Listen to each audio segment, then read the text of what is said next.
Podcast ITEPOL. Saludos, soy Caco de ITEPOL y hoy en nuestra sección de podcast contamos con Juan José Martínez. Es compañero de policía con más de 30 años de experiencia, licenciado en Derecho y con el actual máster en Abogacía. Además, es profesor titular del IVASPE, Instituto Valenciano de Seguridad Pública y Emergencias, que es la Academia de Policía Local de Valencia, y además ha colaborado con ITEPOL en bastantes cursos, tanto a nivel presencial como a través de la plataforma virtual. En cursos como en los delitos contra el patrimonio, allanamiento de morada, y además podemos adelantar que en breve estará con nosotros en una nueva edición de índole policial.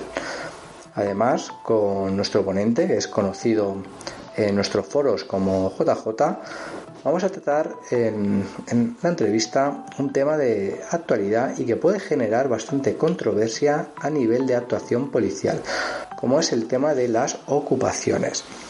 Vamos a ver las diferencias entre la usurpación y el allanamiento de morada, cuál sería el bien jurídico protegido y las penas que pueden incurrir, ya que va a determinar la forma de proceder por parte de los policías. Vamos a analizar ese concepto de morada. Luego también la problemática que puede existir con las segundas residencias. Nos va a decir si realmente existe o no un plazo determinado para los conocidos como ocupas, se les pueda considerar esa instancia como domicilio. Luego le vamos a plantear una serie de supuestos que nos podemos encontrar en cualquier servicio a nivel policial, ¿no? Como cuando te llama el vecino de que están entrando en casa, en el domicilio al lado suyo, que es un piso vacío, en el que unas personas están forzando el bombín. Vale, esta y otras preguntas nos las va a responder nuestro entrevistado. Eso sí, como siempre, antes de iniciar os queremos pedir un pequeño favor que os costará unos pocos segundos, pero que para nosotros es de gran ayuda, que es comentar el audio, ya sea a través de iVoox o de iTunes, así como compartirlo en distintas redes sociales, ya que ello nos ayuda a tener una mayor visibilidad y llegar a más compañeros. Y ahora sí, damos paso a la entrevista. Bienvenido al podcast, Jota. ¿Qué tal? ¿Cómo estás? Buenas tardes, Caco. Pues nada, encantado de compartir un rato con vosotros, como siempre. Pues nada, hoy tenemos con nosotros a Juan José Martínez. Él es compañero de policía, ha estado con nosotros en bastantes cursos a través de la plataforma virtual y presencial. Y nada, y vamos a tratar con él un tema bastante actual, el tema de los ocupas, ¿no? De esa duda que nos puede generar a nivel policial. Pero bueno, antes de entrar en materia, Jota, nada, una breve presentación para nuestros oyentes. Muy bien, pues bueno, mi nombre es Juan José Martínez y soy policía local en la ciudad de Valencia. Voy ya para 31 años de servicio. Y además, bueno, pues soy licenciado en Derecho con un máster en Abogacía y habitualmente profesor colaborador del Instituto Valenciano de Seguridad Pública y Emergencias, principalmente en las asignaturas de Derecho Penal y de Derecho Procesal Penal. Muy bien, aparte de la Academia de Policía Local aquí de Valencia, el conocido IVASPE. Correcto, sí, es el IVASPE. Muy bien, pues nada, para entrar en materia hay una distinción, ¿no?, que tenemos que tener muy en cuenta los policías a la hora de actuar, ¿no?, de qué sería una usurpación o un allanamiento de morada, ¿no?, esa diferencia con el bien jurídico. ¿Qué nos puedes comentar al respecto? Pues sí, la verdad es que este tipo de delitos, estos dos delitos siempre generan muchas dudas y la verdad es que tienen bastantes diferencias, presentan bastantes diferencias entre sí. Lo que pasa es que todas ellas deben de articularse o entenderse desde un eje central que es ese bien jurídico protegido que tú acabas de mencionar. Pero, ¿qué es esto del bien jurídico protegido? Bueno, pues en definitiva es la razón última de ser que motiva la necesidad de castigar este tipo de conductas. Es decir, ¿qué derecho se trata de proteger con el castigo de estas conductas? Con el allanamiento de morada, lo que se trata de proteger, ese bien jurídico protegido, es el derecho a la intimidad, a la inviolabilidad del domicilio. Y por el contrario, con el delito de usurpación de bien inmueble, el derecho que se trata de proteger no es la intimidad, ya que es un bien inmueble que no debe de constituir morada. Lo que se protege es el derecho a la propiedad. Es evidente que cuando una persona ocupa un bien inmueble de mi propiedad, me impide hacer uso de él. Yo ya no podré entrar en ese inmueble, puesto que está ocupado y se me va a impedir la entrada. No podré arrendarlo, por ejemplo, o si celebro un contrato de alquiler, los inquilinos jamás podrán disfrutar de ese arrendamiento porque no podrán iniciarlo siquiera, ya que está ocupado. Por lo tanto, el derecho, el bien jurídico protegido en este caso, es el derecho a la propiedad o los derechos reales inherentes a la misma. Básicamente, el uso y disfrute de este bien inmueble. ¿Y qué diferencia podríamos encontrar estos dos derechos fundamentales? Uno sería el 18 y el otro el 33. ¿Qué diferencia podríamos encontrar a la hora de actuar? Bueno, la diferencia, como digo, viene marcada por varios puntos. El primero de ellos, y todo ello, el conjunto de todo ello, es lo que va a condicionar nuestra actuación. Ese bien jurídico hace que el objeto de protección, el objeto sobre el que recae la conducta, tanto en un delito como en otro, sean también radicalmente distintos, aunque no pueda parecerlo así. En el allanamiento, el objeto sobre el que ha de recaer la conducta es la morada ajena. Es decir, lo normal, lo habitual es pensar, cuando uno piensa en el domicilio, a todo el mundo se nos viene en mente esa vivienda, bien inmueble, vivienda, a que una persona vive de forma habitual, más o menos permanente. Pero no necesariamente tiene por qué ser así. Una persona puede haber decidido llevar a cabo su vida en una autocaravana, por ejemplo, residir en una autocaravana. O no ya eso, sino unos turistas que durante un cierto determinado tiempo de ese viaje estén pernoctando y viviendo en una tienda de campaña. Bueno, pues esa autocaravana o esa tienda de campaña, que no se trata de un bien inmueble, van a constituir su morada en ese momento. Domicilio, tanto, ¿no? El conocido domicilio sería lo del domicilio, ¿no? Sí, lo que habitualmente conocemos como domicilio. A partir de ahí, la usurpación de bien inmueble, el objeto va a ser siempre un bien inmueble y además un bien inmueble que no constituya morada.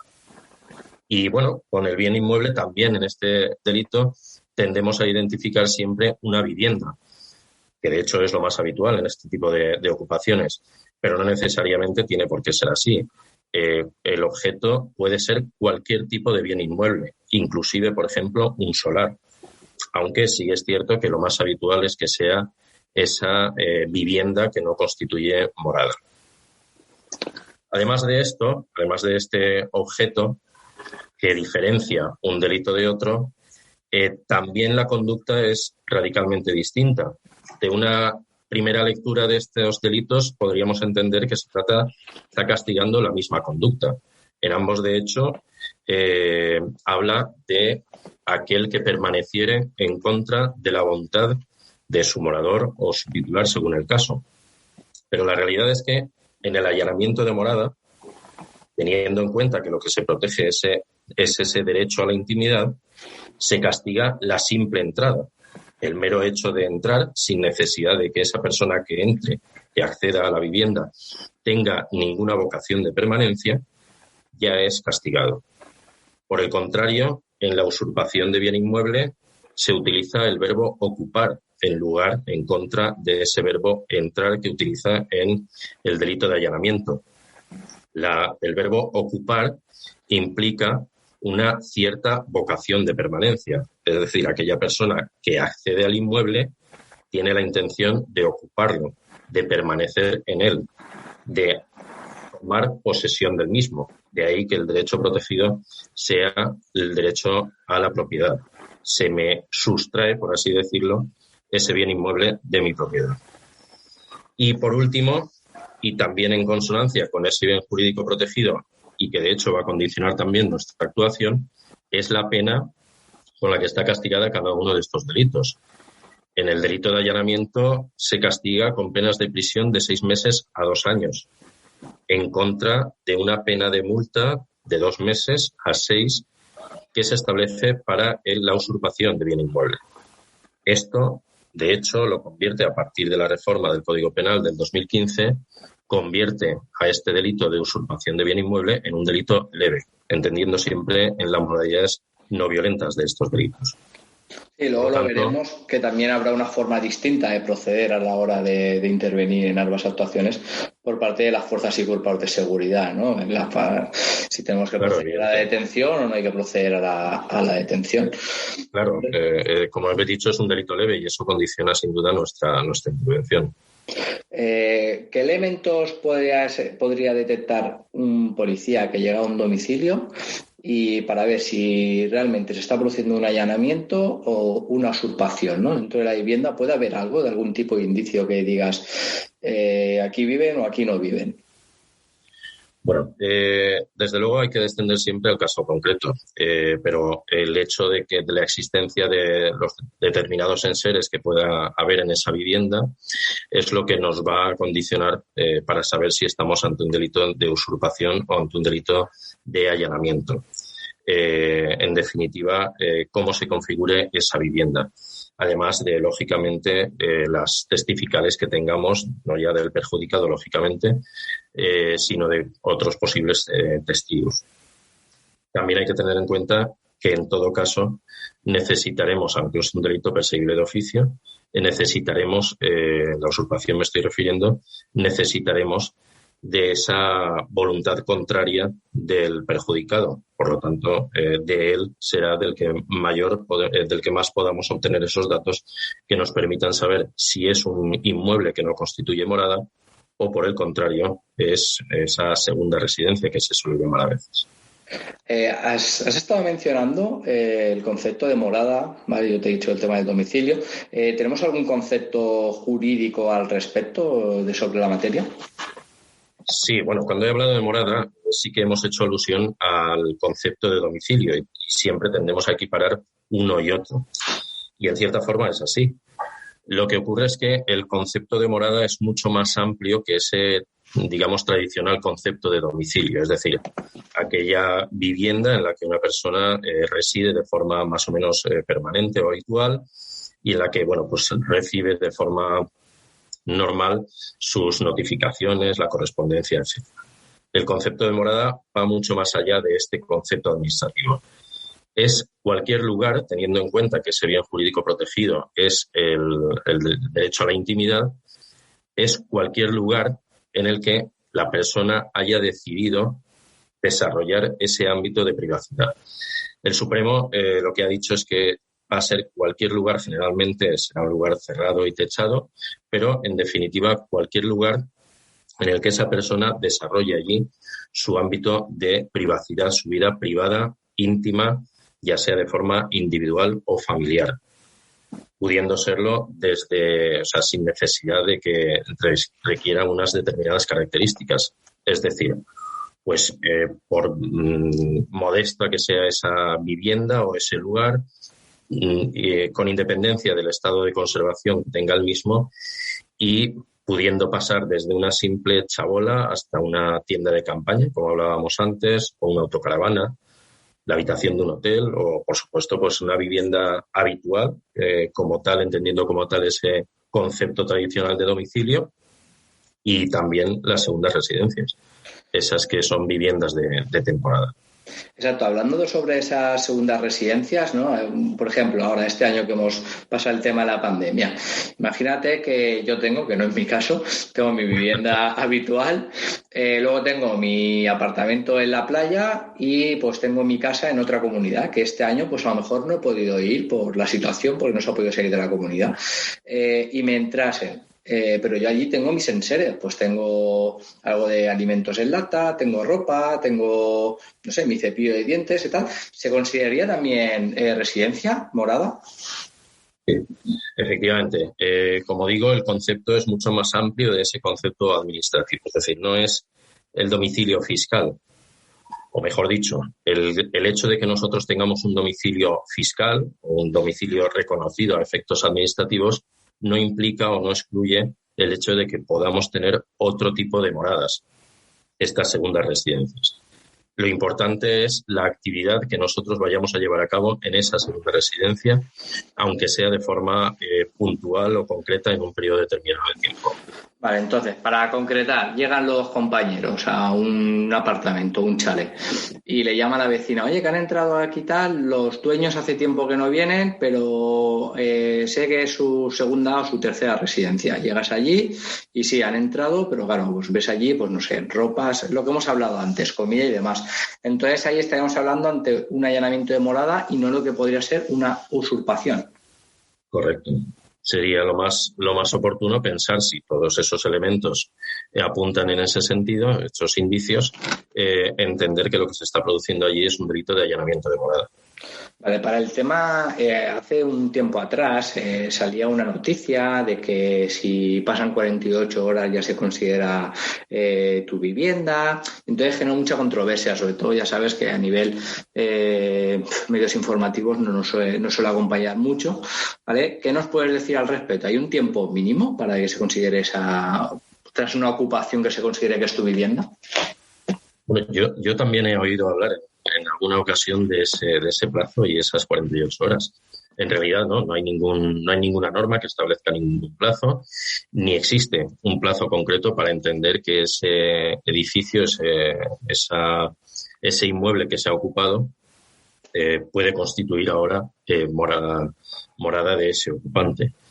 Si estamos hablando del delito de usurpación de bien inmueble, el transcurso de ese plazo, de ese mayor tiempo en la ocupación, en mi opinión, nos conlleva otra serie de cuestiones que no solamente el hecho de considerar si ya lo ha hecho su morada o no. Porque, entre otras cosas, la ocupación de ese bien inmueble puede tener por finalidad otra totalmente distinta, que no constituirlo como morada. Es decir, no puedes que no tenga por objeto hacerlo su vivienda. Podría ser algún tipo de local de estos de un arco piso, etcétera. O, por ejemplo.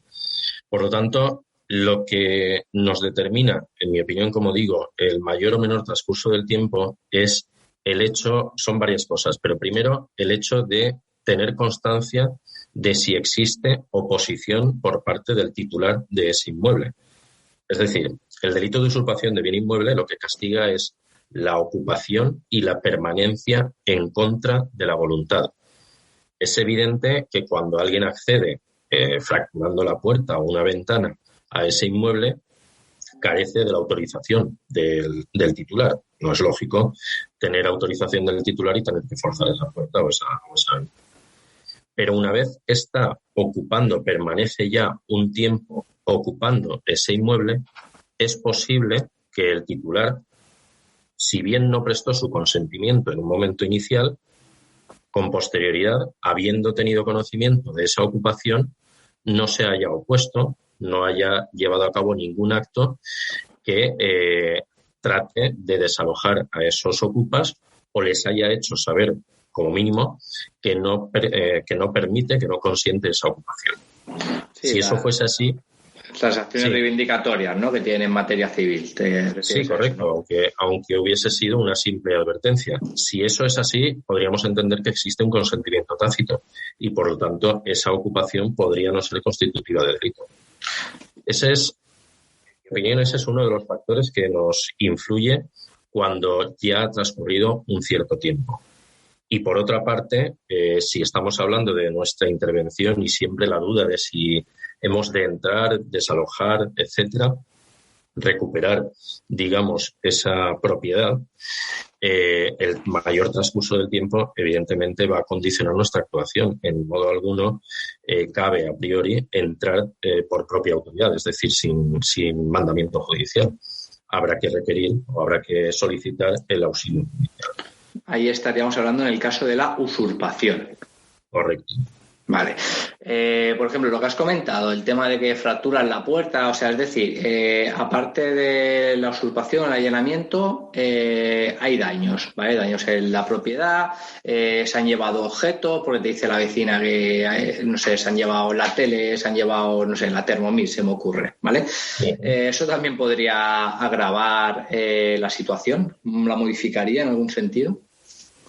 Bueno, en principio hay que ver en qué tipo de delitos nos encontramos. Si ese hurto o esos daños o el hecho delictivo de que se trate se ha llevado a cabo con ocasión de un allanamiento de morada, bueno, lo que tenemos que tener en cuenta es que el allanamiento de morada, hemos dicho que el bien jurídico protegido es el derecho a la intimidad, y la verdad es que aunque ese sea el bien jurídico protegido, lo habitual es que nadie entre en una vivienda con la única y exclusiva intención de desvelar esa intimidad.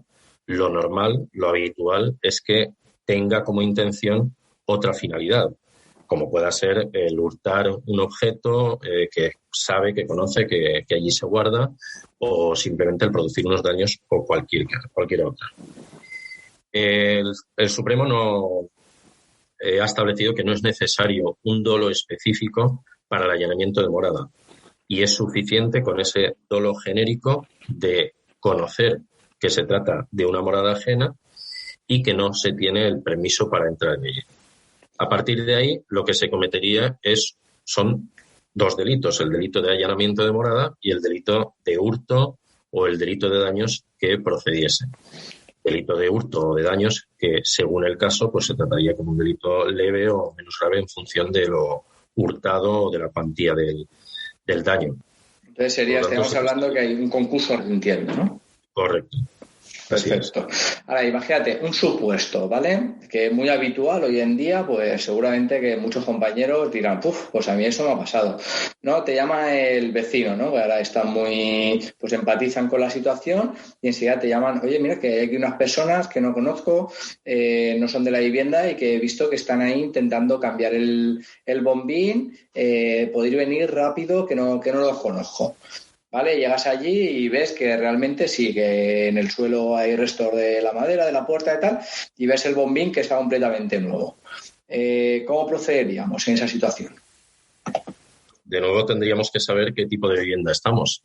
Si esa vivienda entendemos que es un inmueble que no constituye morada, estamos ante una usurpación de bien inmueble, o lo que aparenta ser una usurpación de bien inmueble, y por lo tanto, lo que procedería sería evitar la comisión del delito.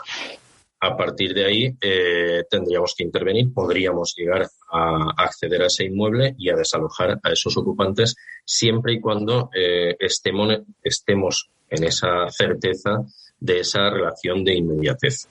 Sí, exacto, porque lo que te referías es el tema de usurpación, sí, yo en el caso concreto no lo he especificado, sería si en el caso, pues sabemos que un 85, 90, un porcentaje alto son en viviendas vacías de personas jurídicas, ya sean bancos o herencias, ¿vale? Que es lo que la gente sabe, estas personas se dedican a ello y saben que esos pisos están vacíos. Entonces sí, me refería concretamente en caso de una usurpación, un piso de banco, ¿no? Que pueda conocer cualquier oyente. Bueno, pues como he dicho, nuestra labor no solamente está en detener al autor de unos hechos, sino también en evitar la comisión de un delito. Por lo tanto, en esa relación de inmediatez que acabo de decir, pues habría que evitar que se llevase a cabo la usurpación de ese bien inmueble. Por lo tanto, cabría, incluso si es el caso, entrar en ese momento y desalojar a esos ocupantes. Vale. Siempre entendiendo en esa relación de inmediatez, porque, bueno, como he dicho, el mayor transcurso del tiempo podría implicar un consentimiento tácito que nosotros desconocemos, en cuyo caso la intervención sería distinta. Perfecto. Y siempre teniendo en cuenta que estamos ante un delito leve. Por lo tanto, en principio lo que procedería sería la identificación de los autores y la instrucción del atestado oportuno. Vale, ahora un poquito más adelante volveremos sobre ese tema, ¿vale? Pero otra cuestión al respecto, el mismo vecino, ¿vale? Estas personas, pues nada, hemos hecho nuestra actuación policial, o bien no estaban, se han marchado y tal, y hemos conseguido óptimo, ¿vale? Pues poner la cinta policial, ¿no? La ponemos allí y demás. Y a la media hora te vuelve a llamar el vecino, ¿no? Pues eso, está muy empatizado con la situación. Oye, mira, que habéis estado aquí, que habéis puesto cinta policial y que se acaban de meter, etcétera, etcétera, etcétera. ¿La actuación sería la misma o a lo mejor por haber quitado el precinto policial podríamos estar ante una desobediencia? Bueno, el mero hecho de romper un precinto policial por sí solo no implicaría necesariamente una desobediencia. Aunque sí, en algunos casos podríamos llegar a considerar que el desatender, no ya solamente el hecho de romper ese precinto, sino el desatender la orden. Es decir, nosotros en la primera intervención los hemos identificado, hemos hablado, nos hemos entrevistado con ellos, les hemos informado del procedimiento que se va a seguir y les hemos ordenado que se abstengan de llevar a cabo esa ocupación. Si a partir de ahí, siendo conocedores de esa orden, sabiendo las consecuencias que puede conllevar el incumplimiento de esa orden, y si a partir de ahí deciden vulnerar o contravenir esa orden, en algunos casos podríamos entender que estamos en un delito de desobediencia y en ese caso llegar a detener por ese delito de desobediencia. Como la posibilidad existe. Ahora bien, tenemos que tener en cuenta que no toda desobediencia es una desobediencia penal. También tenemos la desobediencia administrativa. Será una u otra en función de la gravedad de esa desobediencia. Esa gravedad se ha de valorar en función de varios factores. En principio, de lo contumaz, de lo persistente y de lo reiterado de esa negativa, de esa desatención a la norma, a la orden, perdón. En otro sentido, también por el bien jurídico que se trata de proteger con la orden que nosotros dictamos y también el contexto en el que se produzca esa desobediencia. Si todo apunta a ese carácter de gravedad de la desobediencia, entonces sí podríamos llegar a proceder a la detención por un delito de desobediencia. Pero no es tan sencillo, ¿no? No, la situación no es baladí, la verdad. Vale, volviendo a lo de antes, ¿vale? El tema del allanamiento, ¿vale? Perdón, de la usurpación, ¿vale? Llegas y el piso sí está vacío y hay unas personas que te dicen, mira, nosotros somos ocupas, estamos aquí, ¿vale? ¿Cómo sería la forma de proceder en el caso de desidentificación? Porque si están ahí no tienen otro domicilio, ¿vale? ¿Cómo procederíamos? Digamos que tocas a la puerta y te abren. ¿Vale? En este caso te abren. O te pondré el caso contrario, pero te abren y no tienen otro domicilio salvo ese. Bueno, pues como hemos dicho al principio, nos vemos un poco condicionados por la naturaleza de este delito. Es un delito que por las penas que lleva asignadas es un delito leve, por lo tanto lo que procede es la identificación de los autores y la instrucción del oportuno atestado para su remisión a autoridad judicial. Tendríamos que identificar a esos ocupantes, recabar los máximos datos posibles. De hecho, la reciente instrucción de Fiscalía establece las pautas que debemos de seguir en la instrucción de los atestados por este tipo de delitos y eso es lo que deberíamos de hacer. Identificar a los autores, saber la naturaleza o la razón de ser de esa ocupación, qué finalidad se persigue con esa ocupación, obtener datos de los titulares, conocer un poco los problemas que pueda estar causando este tipo de ocupación, cuáles son los posibles perjudicados, además del titular, de forma que el juzgado, en su caso el Ministerio Fiscal, pudiesen incluso solicitar la adopción de algún tipo de medida cautelar si procediese, o pueda ser principalmente el desalojo. Pero en principio nuestra actuación sería esa, la identificación de los autores y la recopilación de todos de los máximos datos posibles para que el juzgado pueda valorar con mejor oportunidad de juicio. Vale, y que determine el juzgado ya cómo proceder en el caso de los ocupas para que se vayan del domicilio. Sí, tendrá que ser el juzgado el que acuerde el lanzamiento si es el caso. Tenemos que tener en cuenta que detrás de estas ocupaciones todos tenemos en mente, cuando hablamos de una ocupación, todos tenemos en mente una ocupación, digamos, tradicional, ¿no? Se ocupa, reivindicativo, que se instala en una vivienda sin más. Bueno, también es cierto, eso puede ser lo habitual, pero también es cierto que hay muchísimas ocupaciones detrás de las cuales pues subyace algún tipo de contrato o aunque sea en precario, alguna situación de precario, que nosotros no podemos valorar en ese momento. Por lo tanto, no podemos dar por sentado cosas que no conocemos y llevar nuestra actuación por cauces que no son los que están establecidos. Sí, al hilo de esta pregunta me surge también porque se te da el caso, ¿no? A veces te llaman, oye, mira, que es que yo tenía apalabrado con mi amigo o con un conocido una habitación, ¿no? El derecho de uso de habitación, y me ha dicho que me vaya. ¿Pero tienes algún tipo de contrato? ¿Tienes algo? No, era de palabra y me dice que me vaya y me ha echado del domicilio. ¿Vale? Aquí ¿cuál sería o cómo podríamos proceder?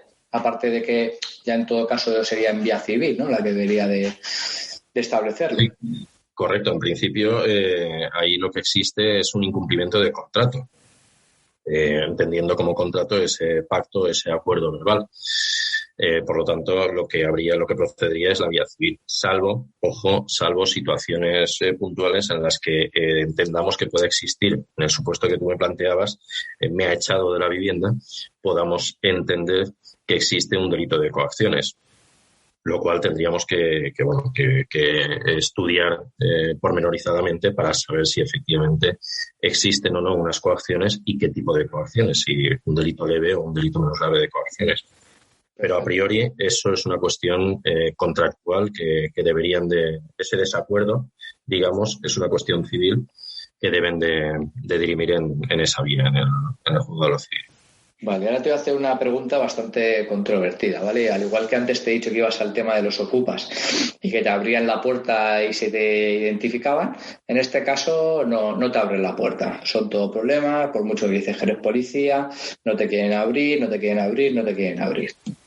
¿Cómo procedemos? Bueno, pues ahí, evidentemente, lo que hemos dicho antes es un delito leve, ¿vale? Ante un delito leve lo que procede es la identificación de los autores. Pero es evidente que si no te abren la puerta no vas a poder identificar a esos autores.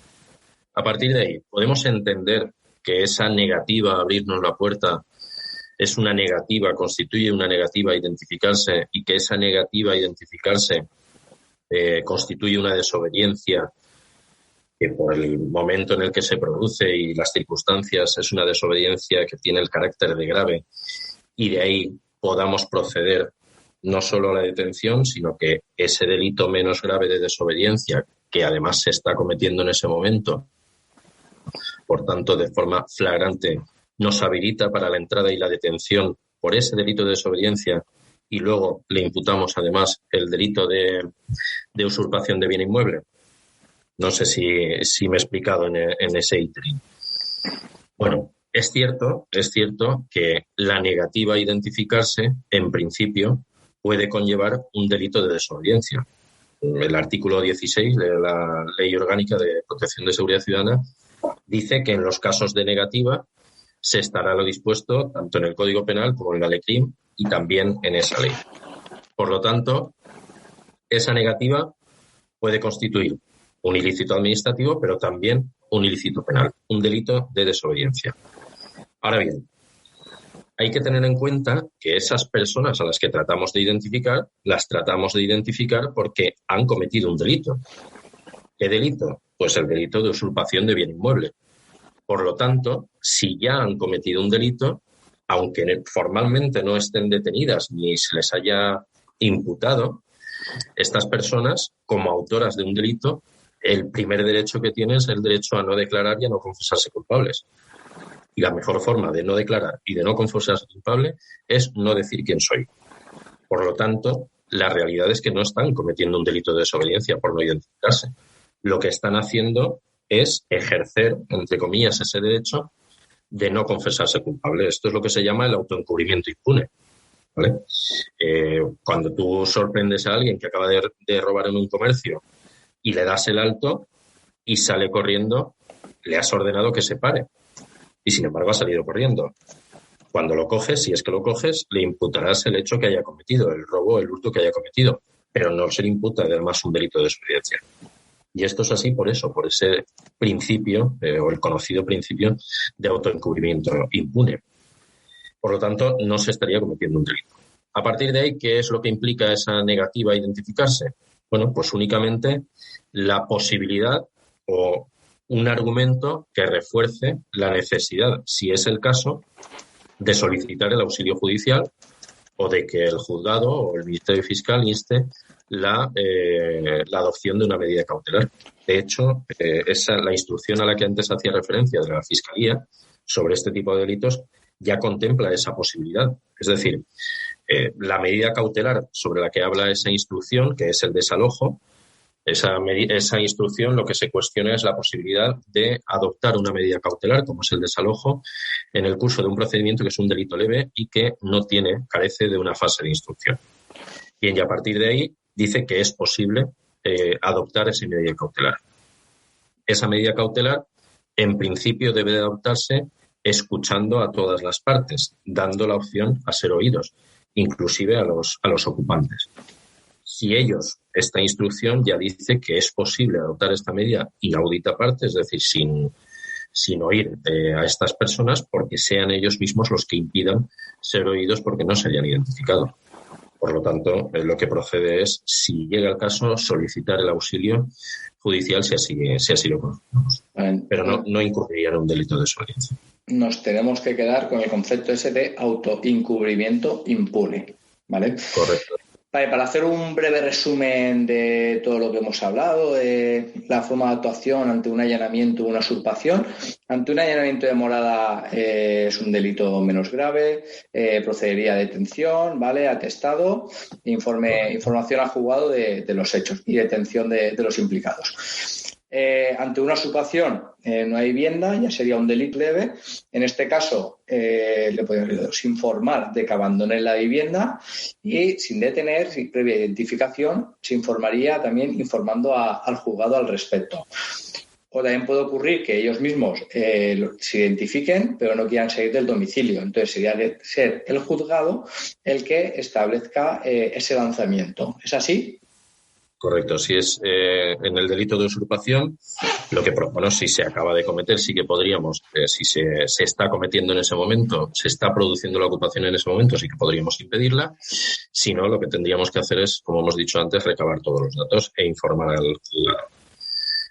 Si en el transcurso de nuestra intervención nosotros les decimos que no están autorizados, porque de hecho ya tengamos conocimiento que es así por parte del titular, y deciden abandonar la vivienda, pues bueno, estupendo. Y eso en algunos casos, incluso algunos juzgados lo han entendido, en función del tiempo que llevas en esa ocupación, como que excluye el delito. Es decir, aquellos supuestos en los que acaban de entrar, les informamos que no tienen permiso para estar en ese inmueble y ellos voluntariamente lo desalojan. En algunos casos, eso ha supuesto que el juzgado lo archive, entendiendo que no existe delito porque no existe esa vocación de permanencia. Pero como norma general, nuestra actuación es identificar a los autores y ponerlo en conocimiento del juzgado, recabando los máximos datos posibles para que el juzgado pueda, si es el caso, instar o acordar esa medida cautelar de lanzamiento. Perfecto. Pues nada, nos quedamos con ese breve resumen que he hecho, ¿vale? Pero bueno, más o menos iría por ahí. Y ahora, para cambiar un poquito, imagínate, ¿vale? Un supuesto, ¿vale? Que venía establecido en la Ley Orgánica de Protección a la Seguridad Ciudadana, ¿vale? Que era, un vehículo que está en tu plaza de garaje. Entonces te llama el vecino, oye, mira que he ido a mi plaza de garaje, he ido a aparcar y me veo el coche del vecino. He ido a buenas a decirle que me retire el vehículo y me dice que no. Y lleva el coche ahí 3 días y no lo mueve. Dice el vecino, necesito vuestra ayuda. ¿Qué puedo hacer? ¿Qué solución me dais? ¿Qué le diríamos a este vecino? Bueno, de nuevo, a ver, en principio hay que ver. Estamos ante un bien inmueble, como es una plaza de aparcamiento, y lo que hay que determinar, no nosotros, pero sí que habría que determinar para saber si existe un delito o no, es si existe esa vocación de permanencia. Si lo que existe es un vecino despistado que ha aparcado esa noche puntualmente despistado o simplemente interesado o poco educado, que ha aparcado esa noche en esa plaza de garaje porque ha tenido bien hacerlo así, despreciando o sin importarle el perjuicio que a nosotros nos causa, eso no podríamos entender que es un delito de usurpación y, por lo tanto, lo único que cabe es la vía civil. Sí es cierto que en la Ley de Seguridad Ciudadana existe una infracción leve para aquella ocupación de todo tipo de bienes inmuebles que no sean constitutivas de delito. Ahora bien, la infracción que se contempla en esa ley de seguridad ciudadana es cuando esa infracción supone o altera de alguna forma esa seguridad ciudadana, pues ese es el objeto de protección de esa ley, la ley de seguridad ciudadana. Y desde luego el que un vecino aparque en mi plaza de garaje, por mucha molestia que a mí me cause, no afecta a la seguridad ciudadana como tal. Por lo tanto, yo entiendo que no es posible sancionar por esa vía administrativa. Por tanto, es una cuestión meramente civil, recobrar esa posesión. Eso no quiere decir que en determinados casos esa ocupación de plaza de garaje, si se pudiese constatar que es con esa vocación de permanencia, es decir, que esa persona que ocupa la plaza lo hace con la intención de hacer propio esa plaza y usarla siempre de forma permanente como si fuese suya, pues entonces sí podríamos estar hablando de un delito de usurpación de bien inmueble. Ahora, desde luego, no es el común de los casos. Perfecto. Y ahora ya por último, Jota, una última cuestión. Imagínate que nos ocurre el caso, ¿vale? Vemos un vehículo, tiene síntomas de abandono, vemos bastantes enseres en su interior, muchas bolsas, ¿vale? Con ropa y demás. Pasas la matrícula y el vehículo sale sin seguro o sale en estado de baja.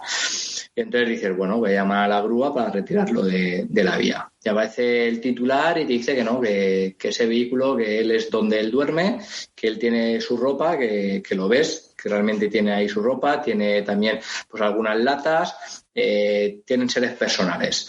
¿Realmente sería ese su domicilio en relación a lo que has comentado antes? ¿Se podría retirar el vehículo de la vía? ¿Cómo procederemos? Bueno, lo que me planteas, desde luego, es una cuestión bastante complicada. En principio, un vehículo como tal normalmente no es un lugar que se haya considerado apto para constituir domicilio. ¿Por qué? Y entendamos en los términos en los que estamos hablando. Un vehículo, excluyendo estos casos que antes comentaba, por ejemplo, de la autocaravana, etcétera. ¿Por qué? Porque si hemos dicho que es ese lugar en el que se desarrolla la vida íntima, la vida privada, de forma individual o familiar, pues un vehículo que tiene sus ventanas, sus parabrisas, es decir, que sin necesidad de acceder a él, cualquier persona está viendo qué es lo que ocurre en su interior, difícilmente puede ser considerado como morada o como domicilio, porque no es un lugar íntimo, sino que está expuesto a la mirada de cualquier tercero.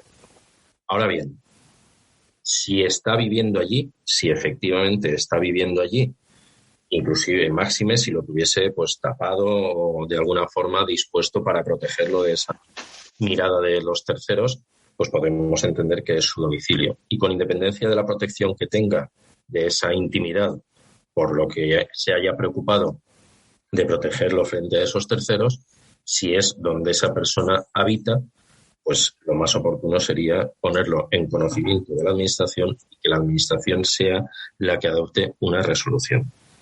Porque el principio de autotutela de la Administración implica que puede llevar a cabo, ejecutar sus propias resoluciones sin necesidad de acudir a un juzgado. Por lo tanto, la vía más oportuna es la Administración, que tiene la competencia y la potestad para hacerlo, y no nosotros tratar de solucionar problemas que, por mucho que seamos nosotros los que recibimos y los primeros receptores de ese problema, al final tenemos que acudir a las vías que están previstas para ello. Perfecto.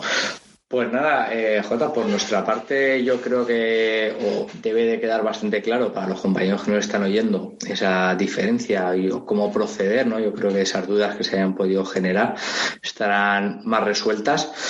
Y nada, por nuestra parte, pues muchas gracias por tu tiempo. Espero y sé que en breve volverás a estar con nosotros, de momento seguramente en la plataforma virtual, pues para ampliar nuestros conocimientos. Y nada, si quieres hacer una especie de conclusión para todos nuestros oyentes.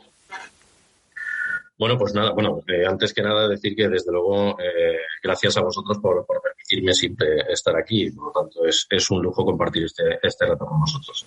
Por lo demás, conclusión, En principio, eso, saber diferenciar un delito de otro, principalmente en función de ese bien jurídico protegido, derecho a la intimidad en uno de los casos, derecho a la propiedad en el otro, y actuar acorde a los instrumentos que tenemos. No acudir, por mucho que seamos o tendamos a solidarizarnos con el perjudicado, que es lo lógico y es lo habitual, pero actuar siempre en función de los medios y los recursos que tenemos, adecuándolo a la situación en la que está. Es lo único, porque desde luego cada caso es un caso distinto y es una situación bastante compleja. Perfecto, pues nada, que se queden nuestros oyentes con ese resumen, esas conclusiones y sobre todo con todo lo que nos has explicado antes. Pues nada, muchas gracias, Jota, y hasta pronto. Gracias a ti, Carlos. Un saludo. Chao. Hasta luego.